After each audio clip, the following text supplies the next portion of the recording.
बहुत डिटेल में अगर हम बाल की खाल उतारने बैठ गए तो फिर आप ये प्रेफरेंस शीट ही नहीं भर पाओगे। बट हम मोटा मोटी आपको जो है क्या छोटे छोटे प्रो एंड कॉन है, जो मेन प्रोज एंड कॉन्स है वो हर डिपार्टमेंट के भी बता देंगे। अगर पूछोगे तो बहुत ही अच्छा डिपार्टमेंट है दोनों। उसमें आपको एनी टाइम अवेलेबल रहना पड़ेगा, कोई भी इमरजेंसी की सिचुएशन होगी तो आपको अवेलेबल रहना पड़ेगा। हेलो बच्चों, कैसे हो? वेलकम टू गेट वाला। तो बच्चों, जैसे आप लोगों को पता है, ईएससी का फॉर्म फिर से रोल आउट हुआ है। आईआरएमएस की वैकेंसीज ऐड हुई हैं। तो अब आईआरएमएस की वैकेंसीज ऐड होने के बाद सिविल इंजीनियरिंग में क्या वैकेंसी का आपका प्रेफरेंस ऑर्डर होना चाहिए, जिसके लिए मैं और बादल सर दोनों ही एक्स आईएएस ऑफिसर, हम दोनों यहाँ पे लगे हैं ये आपको बताने के लिए कि साहब क्या प्रेफरेंस ऑर्डर होगा। तो चलिए बिना देरी करे हम डायरेक्ट चलते हैं प्रेफरेंस ऑर्डर पे। उससे पहले बादल सर से एक बार इंट्रोडक्शन ले लेते हैं सर। जी सर। सर बच्चों का लगातार बहुत रिक्वेस्ट आ रही है, बच्चे कंफ्यूज हो रखे हैं कि सर डिपार्टमेंटल जो है प्रेफरेंस क्या रखी जाए। तो सर इस सेशन में हम लोग जो है डिपार्टमेंटल प्रेफरेंस तो बताएंगे, हालांकि ये सब्जेक्टिव है हमारे हिसाब से। सिंस सर आपको पता है we have a experience of more than a decade, 10 साल से ज्यादा एक्सपीरियंस है।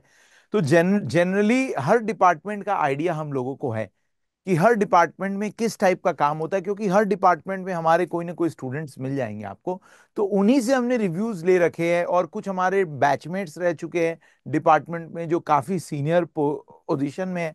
तो उनसे इंटरेक्शन करने के बाद we we are giving you a final conclusion. तो यहां पर केवल हम डिपार्टमेंटल प्रेफरेंस नहीं बता रहे आपको, हर एक डिपार्टमेंट का जो कुछ प्रो एंड कॉन, कुछ कुछ प्रो एंड कॉन, ज्यादा डिटेल में देखो जाने की जरूरत नहीं है। बहुत डिटेल में अगर हम बाल की खाल उतारने बैठ गए तो फिर आप ये प्रेफरेंस शीट ही नहीं भर पाओगे। बट हम मोटा मोटी आपको जो है क्या छोटे छोटे प्रो एंड कॉन है, जो मेन प्रोज एंड कॉन्स है वो हर डिपार्टमेंट के भी बता देंगे, जिसके हेल्प से आपको पता लगेगा कि जो प्रेफरेंस ऑर्डर प्रेफरेंस हम बता रहे हैं that is the best preference order that you should fill up. Clear है? तो सर स्टार्ट करते हैं फिर। डेफिनेटली सर, डेफिनेटली स्टार्ट करते हैं। देखो बच्चों, यहाँ पे ये 10 डिपार्टमेंट अब आपके पास आ रहे होंगे, राइट? तो अब ये 10 डिपार्टमेंट में क्या प्रेफरेंस ऑर्डर होना चाहिए। देखो, पहला है इंडियन रेलवे मैनेजमेंट सर्विसेज और दूसरा है सेंट्रल इंजीनियरिंग सर्विसेज सिविल। ये दोनों ही सिविल डिपार्टमेंट के हैं। अगर पूछोगे तो बहुत ही अच्छा डिपार्टमेंट है दोनों, राइट? रेलवे में काफी ज्यादा काम है, पावर भी बहुत ज्यादा है। सीपीडब्ल्यूडी में भी काम है, पावर भी बहुत ज्यादा है।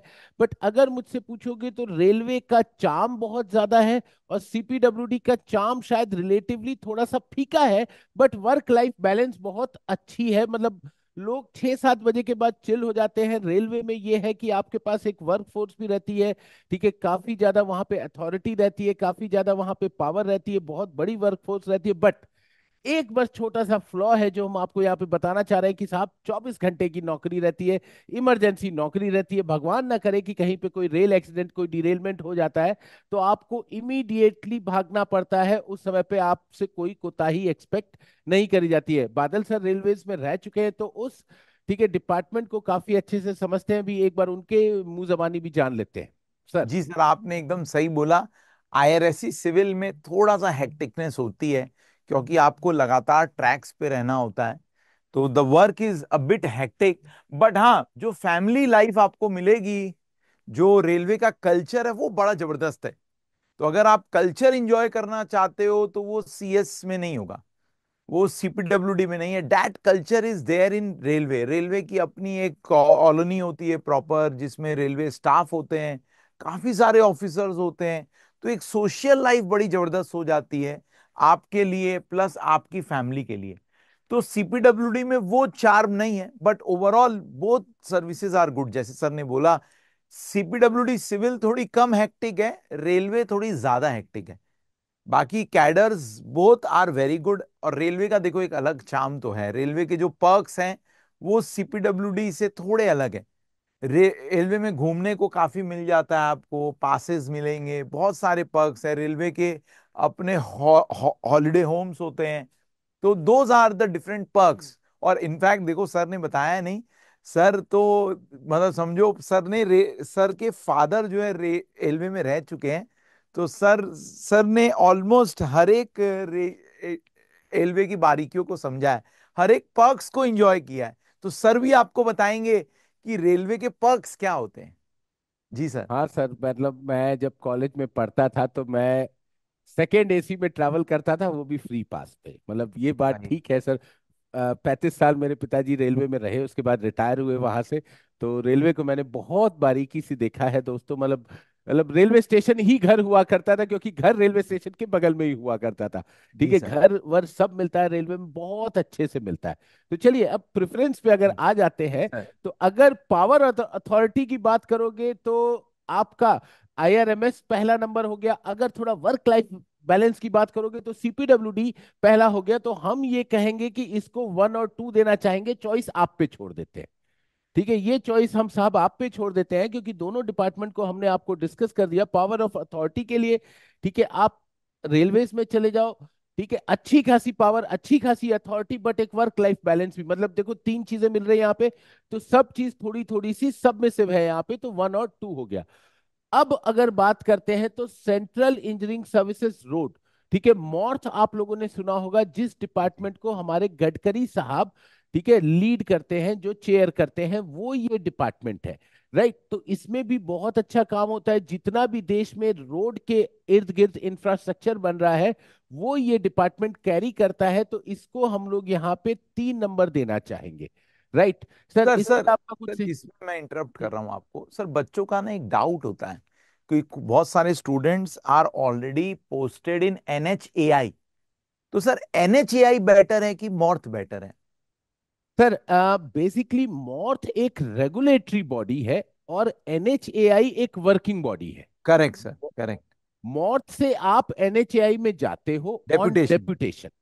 ठीक है, हम्म। ऑन डेपुटेशन आप जाते हो। जैसे कि सर, आपका इंडियन रेलवेज हो गया, और डीएमआरसी हो गया, दिल्ली मेट्रो हो करेक्ट। गया, बैंगलोर मेट्रो हो गया, लखनऊ मेट्रो हो गया, जयपुर मेट्रो हो गया, या किसी और शहर का मेट्रो हो गया। तो रेलवे वाले जो आईआरएससी ऑफिसर है, वो उस डिपार्टमेंट में डेपुटेशन पे जाते हैं, उस डिपार्टमेंट को हेड करते हैं, उस डिपार्टमेंट को ओन करते हैं। तो यहाँ पे करेक्ट सर। मॉर्थ वाले आते हैं एनएचएआई में, और सर वो एक सीनियर पोजीशन पे आते हैं। जी ठीक है, सर। मतलब अपने डिपार्टमेंट से एक सीनियर। मान लीजिए कि सर मैं मॉर्थ में हूं, आप एनएचआई में, हम दोनों सेम गए, but I am hmm. Your senior because I am, ठीक है, I went through E engineering services, और आप डायरेक्ट रिक्रूटमेंट के थ्रू डिप्टी मैनेजर आओगे, और सर मैं मैनेजर रहूंगा। तो करेक्ट ये सर, करेक्ट। डिफरेंस रहेगा वहां पे। जी सर। तो तो इसीलिए सर, मॉर्थ हमेशा बेहतर है एनएचआई से, ये पेरेंट है। सो मॉर्थ का सर थर्ड प्रेफरेंस दे सकते हैं। Exactly sir. अब सर MES इज चौथा ऑल्सो वेरी गुड। हाँ सर, चौथा और पांचवा एमईएस और स्टोर्स है। सर अब आप इस पे थोड़ा सा प्रकाश डालिए कि एमईएस और स्टोर्स में क्या, ठीक है, बेहतर रहना चाहिए। सर देखिए, अगर किसी को टेक्निकल जॉब करना है तो उसके लिए MES इज गुड। क्योंकि MES वाले लोग सर गैरिजन इंजीनियर बनते, and that is a very good job, जिसमें आप मिलिट्री के जो सिविल इंजीनियरिंग स्ट्रक्चर्स हैं उनको देखते हो और नए सिविल इंजीनियरिंग स्ट्रक्चर्स बनाते हो। तो this is the duty of a garrison engineer. वो मिलिट्री के अराउंड जो भी सिविल इंजीनियरिंग का काम है वो MES करता है। तो it's a highly technical job. But railway की जो स्टोर्स है वो नॉन टेक्निकल जॉब है। उसमें हालांकि मैं भी स्टोर्स में रह चुका हूं तो आई नो इन डिटेल, तो वो टेक्निकल जॉब नहीं, it's a highly non technical job. But जो पर्क्स है यहां पर that will be the same as enjoyed by IRMS civil. Perks दोनों के सेम रहेंगे। तो पावर और या ग्रेड दोनों का सेम रहेगा, आप ऐसा बोल सकते हो। वहां पर टेक्निकल जॉब है, यहाँ पे नॉन टेक्निकल जॉब है। स्टोर्स का भी पावर काफी भरपूर होता है। हमारे सिविल में इसकी प्रेफरेंस कम है। बट अगर आप मैकेनिकल इलेक्ट्रिकल में देखोगे तो वहां पे तो स्टोर्स को पहली प्रेफरेंस दी गई है। क्योंकि बेटा इसमें भी पावर काफी मिलता है और काम अच्छा है, बट काम is a bit non technical. तो अगर आप सिविल इंजीनियरिंग को पैशनेटली फॉलो करते हो, जैसे मेरे साथ इशू था, मुझे वो नॉन टेक्निकल जॉब में मजा ही नहीं आ रहा था, बिकॉज खुजली थी सिविल इंजीनियर बने रहने की। अगर आप में वो खुजली नहीं है, अगर आपको नॉन टेक्निकल जॉब सूट करता है, तब तो बेटा आप स्टोर्स को इसके ऊपर प्रेफर कर सकते हो, क्योंकि लाइफ बड़ी चिल है। स्टोर्स में 9 to 5 जॉब है। Life is very very relax, कोई टेंशन नहीं। 5 बजे के बाद कभी आपका फोन बजेगा ही नहीं, कोई आपको नहीं पूछेगा। बाकी MES में तो बेटा अब जहां सिविल इंजीनियरिंग की बात आ जाती है, that becomes a very rough job. उसमें आपको एनी टाइम अवेलेबल रहना पड़ेगा, कोई भी इमरजेंसी की सिचुएशन होगी तो आपको अवेलेबल रहना पड़ेगा। तो सर, जैसे कि मैंने बताया, अगर आप टेक्निकली जॉब करना चाहते हैं, सिविल इंजीनियरिंग रिलेटेड ही जॉब करना चाहते हैं, तब आप इसको फोर्थ प्रेफरेंस रख सकते हैं। बट अगर अगर आप स्टोर्स में जाना चाहते हैं, रेलवे आपका पैशन है, रैंक थोड़ा ऊपर का है, तब आप बेटा फोर्थ नंबर इसमें भी जा सकते हैं। और स्टोर्स में रह के एक और फायदा है, you will get ample amount of time to prepare for civil services also. MES में रह के सिविल सर्विसेज की तैयारी करना थोड़ा डिफिकल्ट होगा। तो अगर आपका फाइनल एम है कि मैं सिविल सर्विसेज क्लियर करना चाहता हूं, तब तो बेटा आप स्टोर्स में जाओ। क्योंकि अगर मान लो किसी कारण से आपका सिविल सर्विसेज क्लियर नहीं भी हो पाता है और आप स्टोर्स में ही रह गए, तब भी you will feel satisfied there. Clear है? तो 4 5 आप अपने हिसाब से फिर देखिए, जो भी आपके अब जीवन के लक्ष्य है उस हिसाब से आप जो है प्रेफरेंस दे सकते हो। नेक्स्ट आता है sir MES surveyor cadre and CWC. तो सर मैं इसके ऊपर आपसे चाहूंगा कि कुछ बताएं सर। जी sir. Definitely sir. Sir A double E QSNC in MES surveyor cadet, तो देखिए क्यूएसएनसी का मतलब क्या है? क्यूएसएनसी का मतलब है quantity surveying and contracts department. जी सर। ये बेसिकली एक डेस्क जॉब है। एमईएस का जो हेड क्वार्टर होगा आपका, राइट, वहां पे आप पोस्टेड होगे और आप उनके कॉन्ट्रैक्ट्स डिपार्टमेंट को देखोगे। तो बेसिकली यहाँ पे आप कॉन्ट्रैक्ट्स देखोगे, उनकी लीगैलिटीज देखोगे, आप साइट पे जाके एग्जीक्यूशन नहीं देखोगे। काइंड ऑफ प्लानिंग जॉब हो गया, डेस्क जॉब हो गया। तो भागा दौड़ी नहीं है, ठीक है, 9 to 5 आपका जॉब रहेगा। ठीक है, काफी अच्छा समय मिलता है जीवन जीने के लिए, और जो एमईएस में आपको पर्क्स मिलेंगे वही सारे पर्क्स यहाँ पे भी मिलेंगे। अब पोस्टिंग हेडक्वार्टर्स में होगी, एमईएस की तरह थोड़ा रिमोट लोकेशंस पे पोस्टिंग नहीं होगी। ये भी एक इसका फायदा हो गया है। उसके बाद अगर हम देखते हैं सेंट्रल वाटर इंजीनियरिंग सर्विसेज, इसे हम सीडब्ल्यूसी कहते हैं, सेंट्रल वाटर कमीशन। तो ये भी एक बहुत अच्छा डिपार्टमेंट है, ये भी डेस्क जॉब है। जनरली इसकी पोस्टिंग दिल्ली में होती है, बट कई बार और जगह भी होती है। जो आपका हाइड्रो पावर सेक्टर है, जो अपकमिंग सेक्टर है, ठीक है, कुछ जगह पे इरिगेशन में भी इसका रोल रहता है। तो ये दोनों ही डेस्क जॉब है, दोनों ही टेक्निकल जॉब है। ठीक है, these are technical job, but promotion aspect, आपको प्रमोशन मिलते रहेंगे, बट बहुत ज्यादा कोई आपका साइट से लेना देना नहीं रहेगा। एक ऑफिस में एक डेस्क पे लिमिटेड हो जाओगे। तो इसीलिए साहब हम इसे 6 और 7 देते हैं। ठीक है, 6 और 7 देते हैं। चॉइस आपकी है। अगर इन दोनों में पूछोगे तो ये थोड़ा ज्यादा टेक्निकल है, ये थोड़ा सा कम टेक्निकल है। इसमें दिल्ली पोस्टिंग रहेगी, समय काफी मिलेगा। अगर आप सिविल सर्विसेज की तैयारी करना चाहोगे तो लोग सीडब्ल्यूसी काफी प्रिफर करते हैं। मेरे 2 3 दोस्त भी हैं जो साहब सीडब्ल्यूसी में नौकरी पाके, ठीक है, उन्होंने सिविल सर्विसेज क्रैक कर लिया है। तो इनको हम 6 और 7 रख देते हैं। अगला हमारे 3 आ गए, सर्वे ऑफ इंडिया, बीआरओ और स्किल डेवलपमेंट सर। सर मैं तो बस बच्चों से ये कहना चाहूंगा कि रैंक ऐसी लाना कि ये तीनों में से आपको कोई डिपार्टमेंट ना मिले। क्योंकि अगर इन तीनों में से आपको कोई भी डिपार्टमेंट मिल गया, तब आपको फिर से अपनी तैयारी करनी पड़ेगी। क्योंकि तीनों डिपार्टमेंट में इतना मजा नहीं आएगा, सब में कॉन्स बहुत ज्यादा है, प्रो बहुत कम है। जैसे सर्वे ऑफ इंडिया, इसमें posting will be in good locations, but काम नहीं है सच। क्योंकि ऑलरेडी देखो पूरे इंडिया का सर्वे हो चुका है। तो सर्वे ऑफ इंडिया में काम बहुत ही कम है, और सिविल इंजीनियरिंग रिलेटेड काम तो एकदम ही नहीं है, पावरलेस जॉब है, डेस्क जॉब ही है ऑलमोस्ट। तो इतना वर्क अच्छा नहीं है। तो मजबूरी में ऑब्वियसली अगर कोई डिपार्टमेंट नहीं मिल रहा है तो आपको इस डिपार्टमेंट में जाना पड़ेगा। तो अगर आपको तैयारी करनी है, ऑब्वियसली देखो, अब उसके बेसिस पे आपको प्रेफरेंस बता रहे हैं। अगर सर्वे ऑफ इंडिया मिल जाता है तो you will have to take an attempt of ESC once again. तो बेटा उसमें सबसे ज्यादा टाइम आपको सर्वे ऑफ इंडिया में मिलेगा, जिसमें आप एक अटेम्प्ट और आराम से ले सकते हो। इसीलिए हम इसको 8th नंबर पे दे रहे हैं। बीआरओ की दिक्कत ये है बेटा कि अगर आप बीआरओ में चले गए तो मान के चलना तुम्हारी शादी होना बहुत मुश्किल हो जाएगी। कुल मिला के, क्योंकि बेटा इतने रिमोट लोकेशंस में पोस्टिंग होगी ना, वहां पे आप ही दिखोगे, आपके साथ और कोई नहीं दिखेगा।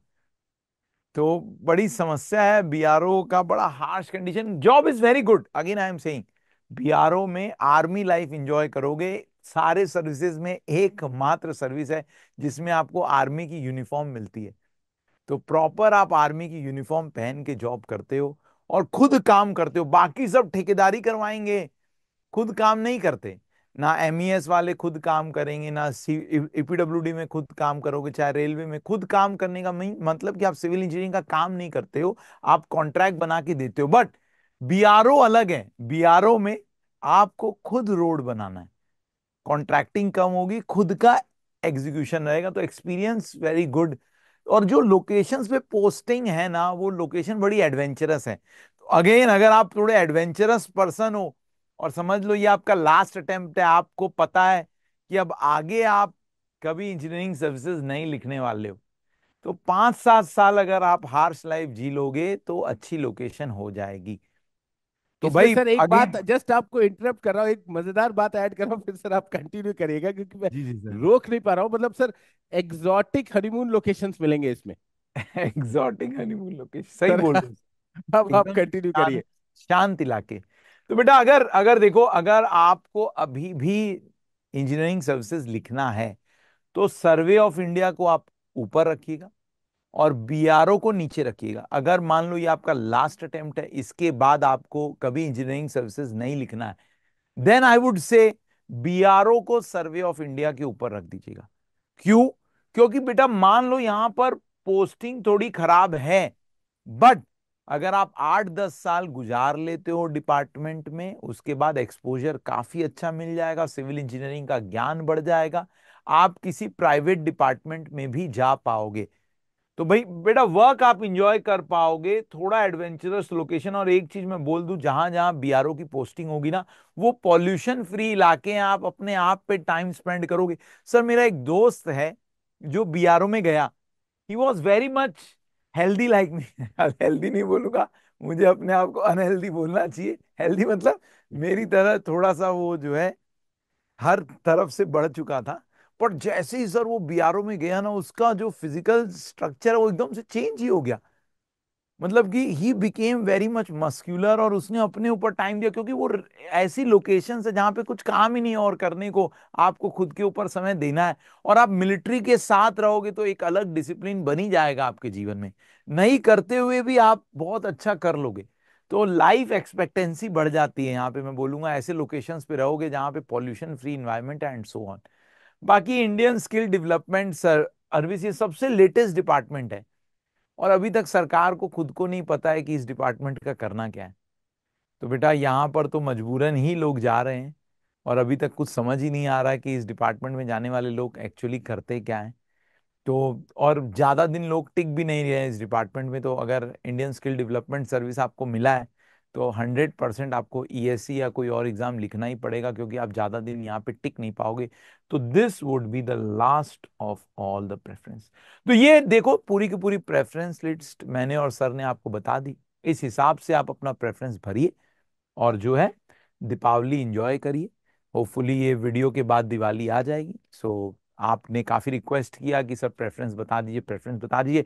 और प्रेफरेंस कैसे आपको रीसेट करना है, इससे पहले मैं एक वीडियो ले चुका हूं जिसमें मैंने डिटेल में बताया है कि आप चेंजेस कैसे करोगे प्रेफरेंस ऑर्डर में।